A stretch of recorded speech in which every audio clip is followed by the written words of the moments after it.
This is the Bartholomew Town Podcast.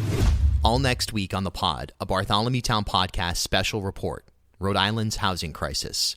Conversations with advocates, realtors, politicians, journalists, and much more. Subscribe wherever you get podcasts or visit ripodcast.com. All right, Director Yarn, Department of Veteran Affairs Director, always a pleasure. I think this is probably your 100th time on the podcast, and we're always happy to do it. Yes, sir. Thanks for having me. I look forward to the B-Town podcast every time. Awesome. Well, you know, there's a lot of things that specifically there's initiatives that you're taking right now within the department. And, you know, something I said the other day on MLK Day when I was hosting on the radio was that there's a tendency to, I almost would use the word tokenize or sort of just say, okay, it's MLK Day. You see some media outlets, they say, oh, we're going to elevate, Black voices today. We're going to post something on Twitter with a quote from Dr. Martin Luther King. And then we're going to go back to reality. And I made the example. I said, well, you know, that's the easy way out. And I offered the thought on veterans as well, where it's not like you say, okay, well, it's Veterans Day or it's Memorial Day. Let's take 2 days of the year to pay attention to this. Not that you don't use those days to elevate voices, but these are 365, 24/7 issues that we need to just constantly be looking at and constantly keeping in mind and doing the work to understand the issues, of which in the case of veterans, you know, it's very, very real. It's very diverse. And there's people in my generation, there's people in the greatest generation, there's Gen Z people who are veterans, and everybody deserves that focus and that attention. So you always do that. And I think that is one of the reasons why you're so respected, is that it's, you know, it's not just a part-time issue. It's a full-time, this is who you are and this is what you believe in. Right. No, thank you, Phil. You know, you touch a lot of points there, and I think, you know, leadership is a introspective deal, and you know, management and leadership, they go hand in hand in that regard. But it starts with taking an internal look at who you are as an individual, but also where do you fit in the overall environment of things, and what role do you play? Are you cognizant of that role? And also, too, are you doing things to be a better citizen? A better community leader? Are you willing to bring folks together that are uniquely different, but also do have a similar cause in that regard too as well? And you know, that's why I always refer back to when I was a child growing up in Mississippi. You know, very, very, you know, world that we talk about the issues that we're having today. Well, growing up in a state like that, you see why those things happen in that capacity. But what do you do with that information? How do you better yourself? How do you uplift a community? How do you be a role model? How do you set the example? How do you engage with our youth? How do you engage with others? And pray for your enemies? How do you do all those type of things? Well, it takes a systematic approach in terms of having, you know, it takes a village to raise a child. And it really does. And the African proverb talks about this. We'll look forward to the day how we're starting to, you know, put things into place to address our children, our youth, in terms of education, making that a priority in all of our lives, because they're our future. But if we're not taking an investment, making a investment in that, then what are we doing? But you also, too, into part of that process, in that education process, you all got to also address the 800-pound gorillas that are in the room. If you're not going to impact, then that's the key to impacting change, and you know, and taking action on it, and also too, be an active bystander in all of our lives to root out that wrongness, to root out that negativity, to be there standing on the line and you see something happening, not impacting you, but you say, hey, wait a minute, that's not right. That takes a certain amount of intestinal fortitude and the willingness to step up for something, even when you know it might not be popular to do so, but it's our civic duty to raise those issues, talk about them openly, and okay, let's work towards a common goal, common end state in that regard too as well. You know, and I shared I shared this term with you before, and I feel compelled to continue to, you know, because this word needs to be in all of our common vernacular: compromise, the willingness to work together, Like I said before, we're not 5-year-olds getting everything we want when we want it. It's about working together in order to impact each other, to collectively move us in the right direction. And it's through the compromisation process that we need to do that. Completely agree. And something that people shouldn't take for granted as well, because it's not easy to do that, but it's often the right thing to do. It's called work, but at the end of the day, it's easier in Rhode Island because there are no such thing as 6 degrees of separation in Rhode Island. We all know each other in some capacity. When we did the State of the State, we all participated in the State of the State the other night. That was a big deal. And because just to be on that floor with all the key leaders in the state and to just take a moment of pause to let the taxpayers know this is the state of our state.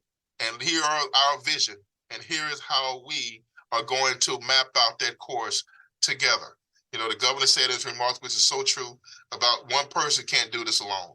It takes a multiple agencies, a multi-pronged approach to address these needs. In my perspective, as a state director, humbly, but one person can't do it alone. Granted, I got to do the work. I'm not saying I'm not showing my accountability because the buck stops with me. But in order to do that, I have to work together with my colleagues in state government, listening to our nonprofits, listening to our veterans and military families. If you have a touch point in a veteran or military family's life, that's my job, is to engage, identify what the issues are. Does it require some legislation, or does it require just better coordination amongst the folks that are involved? And let's hold each other accountable. We do that, strategically by having routine meetings to follow up. We have the saying in the name, you get what you inspect as opposed to what you expect. Well, okay, let's take that a step further. And by having those, facilitate that discussion and continue to have that dialogue with all the principal parties involved. Completely agree. One issue right now that you've been elevating is, it's a really tragic one, and it's not a new issue, but it's one that is, there's no other way to put it besides tragic, and that is veteran suicide. And the mental health component, this is something you've spoken on in so many different levels, and introducing and reiterating the idea of it's okay to not be okay. But this initiative right now, it's something that we just have to keep at the forefront, and I guess talk about some of the work that you're doing in that sector.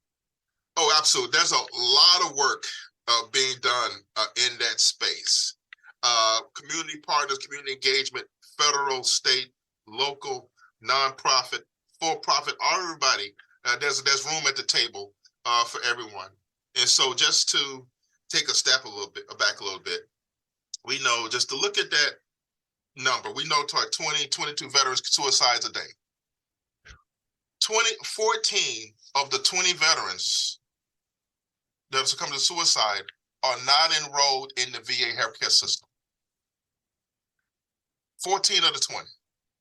So now we need to start to peel that back. So why is that 14? Why are you not enrolled in the VA care system? What are you doing for healthcare if you're not enrolled? That you're eligible to be enrolled. That's another thing. They're eligible to be enrolled. And so it's about community engagement. It's about understanding that demographic and reaching them where they are. And that's a common thing that we're trying to do in Rhode Island, is to reach our population where they are in their homes. The governor talks about 39 cities and towns. That means we have an active voice in all cities and towns. Our post 9/11 council folks, they are residing in our college campuses and universities. This year, I plan to double down on that efforts, and I'm meeting with every university and college in this state with their leadership to talk through some of the things that we're having that frank discussion right now in terms of how do you engage with your student body? How can I augment your team? Provide you some resources, some information to help you, because in the day, your goal is to get those students, give them the tools that they need to be successful. And at the end of that story, get them a high-paying job with skills that matter here in the state of Rhode Island. That should be all our collective goal, because we know that those veterans in those classrooms add value. those veterans, when they get those degrees and they work in our communities, add value. But we've got to address the mental health components with doing this work, because we are in the people business. And so part of my role to start to combat that here is to engage with every college and university in our state that has veterans in their student body population.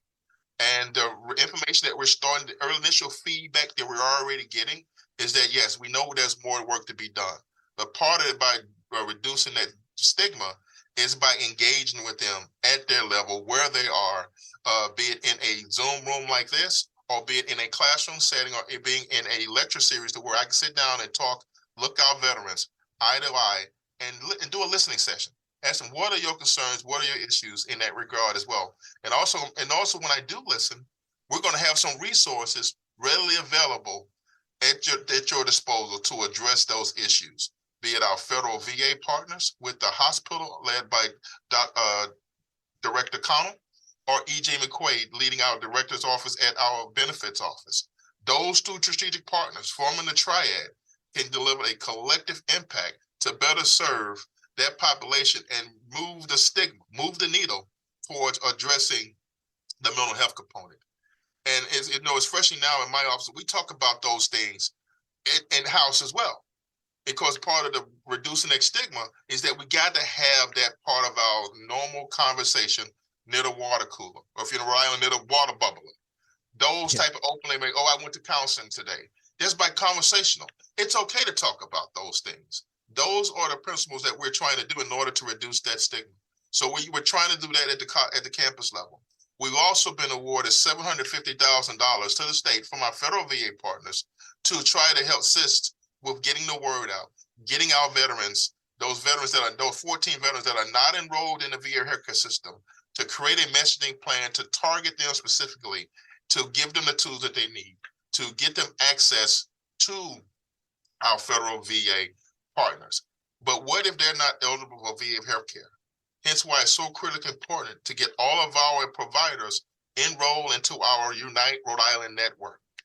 No wrong door. So that way, if Kasim walks through Bill's door, Bill can directly connect me to a service provider that can assist my needs, as well as the military families. So part of this message too is to address the needs of our veterans, but also to indirectly communicate with our family members as well.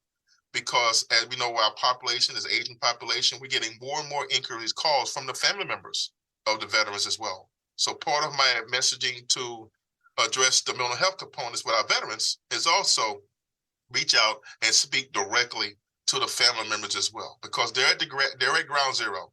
They're there when the lights are off. And so we got to give them the tools and the resources they need in order to assist that veteran family member as well. What is it the barrier there? Is it a reimbursement situation where some providers are just not set up to receive the federal reimbursement, and is that, it sounds like it's a public health, I don't want to say crisis, but it sounds like it's one of those coordinated efforts where Department of Health, various hospitals, all the providers, federal and state, just need to make sure they're in the same room and on the same page here, because this is something that it's unacceptable to not provide for veterans in a space that they're comfortable with. Right. And so this is why partnering with our federal VA partners at the state level is so critically important, because we can gain access to places that our federal VA partners can't per se. But it's about building relationships. Rhode Island's about building relationships. All 39 cities in town having a voice. So part of my strategy this year, as I shared with you, part of it was to go back to colleges and universities. My second part of that strategy is to go engage with all our municipal leaders, to sit down with them, have a frank discussion, because we know, citizens in one municipality, they process and handle information a little differently. It depends on the size and the scope. So I want to tap into that resource and provide a list of resources for the municipality leaders, so that way they're in the town and they see that they're the first point of contact potentially with that veteran, that constituent that lives in that town. We'll utilize my office, my capabilities to assist you in that mission and connect you with that veteran, or the municipality, with service providers that can service those requests. when we think about veterans right now, it's, again, going back to the idea of it's a diverse population set. There are very young veterans, and there are people who are at the end of their life. Do you find that there's a community where some of the elder veterans are able to share experiences with boomers, with Gen X, with millennials, with Gen Z? Do you feel like that's been facilitated outside of just, random encounters where someone, is wearing a hat and ask questions or something like that? Does that happen, that sort of mentorship? It does, but I would offer you that COVID-19 has changed some of our delivery methods. That's why I'm so close to partnership with the Office of Healthy Aging, because their clients are my clients, similar demographics in that capacity. About establishing those partnerships, participate in their discussions. The long-term care folks, the senior centers, the adult daycare facilities, having a voice. Those programs came to a screeching halt during COVID-19, so we continue now to get back to that open discussion, back to that dialogue. Sit down with our legislature to talk through what were some of the barriers that we've learned from COVID-19, and try to apply those, not to make those same mistakes again, but to live with some of those conditions and be comfortable in our decisions that we make. Because now we're going to what we don't know to 3 years down into this. We know it definitely doesn't work. And we know that isolating each other, especially with this group of individuals that were so independent, so actively involved in the community with each other, going to the coffee sessions, go and take the tea break sessions together, having something simple as, just breaking bread with each other. In that group, that's what defines it, an ability to move around without having to be, told where to go and when to go and how to do it. That's challenging in itself. And so what we've done here, we believe that family is important. We continue to have monthly family meetings with just the family members. For example, the Veterans Home, through the family committee, the council. And just to share any comments or any things that we're doing, we share with the residents, we share with the family members, because we want to make sure that with this group, we bridge that generational gap. Living in the world that we're living in now regarding COVID-19, the mask restrictions, the standoff distance, what have you, the testing. But at the end of the day, we still offer those activities to stay engaged, to make sure that they have a voice.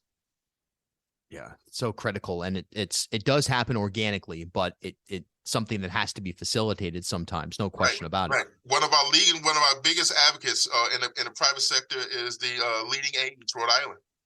They are the chief advocate for our nursing facilities and our assisted living facilities. They have a voice. We are my administrator, he's part of their team, and we're getting feedback from them to continue to stay plugged. And I guess part of the answer to that, Bill, is to stay plugged in with all of the various advocacy groups in this space and offer some support and offer just ability to listen. And because at some point in time, we're going to cross similar issues in our own space, but knowing that we're not unique to this experience, knowing that other facilities are experiencing the same exact things.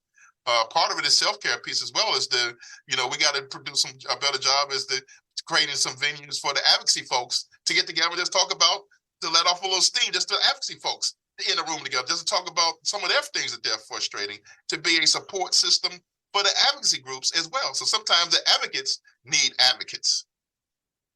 Completely understood.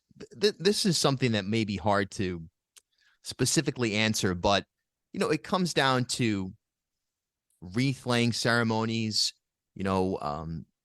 engagement from the general population. There are specific examples that I'm shocked by sometimes. Like I shared an example over the summer where I was at I drove by a restaurant that had put out maybe 10 American flags that had lined, it must have been after Independence Day. It was probably August or September, something like that. And they had lined their driveway to get into the place with these small American flags, except for almost all of them were torn up. They were touching the ground. So I pulled over and I'm out there trying to repair them and put them up. To me, that's just like, no way. How can you let that go? someone came out from the rest. What are you doing? I mean, what do you mean? What am I doing? Do you think the population right now as a whole understands what veterans contributed to our world, and in small acts like not putting out flags that are torn up and touch the ground, in larger acts like volunteering, in attending things like wreath laying ceremonies or going to the Veterans Cemetery on Memorial Day? I mean, again, it's tough to answer that because everyone has their own life. You can't say, oh, I'm going to hold it against you. But do you get the sense that most people understand how important this stuff is? I think as Americans, I think we do. I think we are appreciative, but also too mindful of what the past. Also, in order to move forward, you got to understand where you came from. And back in, I look at the Vietnam era. We deliberately shunned an era of veterans. Can't wear the uniform. Take your uniform off. They get disparaging remarks. Those and all those things too. And the VA system was in place to support them in that regard as well. So that created a system of angst and a lack of mistrust. And when you talk to our Vietnam veterans, welcome home Vietnam veterans, there's still some angst. There's a lack of trust there. So it's up to us. In order to do this, we've got to start to develop trust over time to ensure that if our veterans, we say we love our veterans, then they got to be a priority. An example of that with this past year, when the General Assembly, through work of the governors, they passed, to stop the taxation of military pensions. That was tremendous. That was the single issue that a lot of our retirees were complaining about because, they would live in another adjacent state, yet work in Rhode Island. We had to fix that. We had to change that narrative. That's a key example there. Our showing up at all of our various events, like you said, the two events you talked about, Veterans Day and Memorial Day and Veterans Day. But also, too, I will look back at the second week of December, that Saturday afternoon at noon, Wreaths Across America. Yep. We had over 7,000 wreaths donated, the largest in the history since the state of Rhode Island that we've started the program here in our state. The largest numbers of donated wreaths happened this past year. We're getting it. We are bounded by restrictions. Our tent, we normally have a circus tent, size tent for Memorial Day. If it wasn't for the weather conditions and the environmentals, we would have the exact same presence for a Wreaths Across America event at the end of the year. So there's hope and there's work, but there's still a lot of work too as well, because we still have to address, we know homelessness is an issue. It's highlighted recent months here in the state. We continue to put resources towards that. We're going to make sure that we have the resources available to address the mental health needs. We know that we continue to do more in that space. So it's a multi-pronged, all-hands approach to address those concerns. It's about being there and about having a voice in the community. 90% of my job is just by being there, having a voice, being there, being present, making sure our veterans have a voice in some of these places as well. So a lot of the work that's being done behind the scenes would strive to drive towards those points, to give the impression that every Rhode Islander, every veteran in this state has an opportunity to make it here in Rhode Island. And that's part of my charge, part of my charter, is to ensure that they have a voice, but also too, that the resources available. But at the end of the day, our vets, we still got to do the work. We have the resources there, but the veteran military family, you still have to take that first step towards getting some assistance. We're going to walk you step by step, but you got to walk with me in that capacity. Last question is, this goes back to the Revolutionary War and Civil War and so on and so forth. And that there's a lot of, there's maybe not a lot, but there are some examples now where historic cemeteries have been lost, have been forgotten. There's been some examples of indigenous cemeteries where construction of commercial spaces has been built. Has been built on top. In fact, there's one ongoing saga in South County in that regard. And, just speaking with some of the historic cemetery people in the state, there's the accounting of historic war veterans, especially, and their grave sites. Is that something under your office's purview? And is there any sort of update on identifying and preserving these grave sites? Yeah, so part of my administrator now, since he came on board, Jim Belsel, retired Air Force Lieutenant Colonel, great godsend for what we need to do at our Veterans Cemetery. He's taken an active role and made this part of his charter. He now sits on the historical society groups for the cemeteries here in the state. He's taken on his plate to identify all our veterans that are located throughout the state at these various cemeteries. And it's unfortunate through the perpetual care funds from these privately held sites are not up to the standard and the code in that about it. Because we continue at the state, we're fortunate because we have the taxpayers supporting our mission and our efforts at our cemetery. And if those that have not been to our Exodus Cemetery, please take the time to visit this facility. It is at the equivalent of Arlington National Cemetery, of that level, that magnitude. But that takes work and funding, and it takes leadership. And so Jim has taken upon his portfolio to engage. Granted, we don't have necessary jurisdiction on some of those areas, but to shine a light, to coordinate a planned effort on how can we start to make sure that we're honoring our military, our veterans that are interred at these facilities across the state. Like for example, the mausoleum situation that happened. That one was very tragic and sad. Well, our team worked with them to take those veterans that were interred there to get them interred at our cemetery.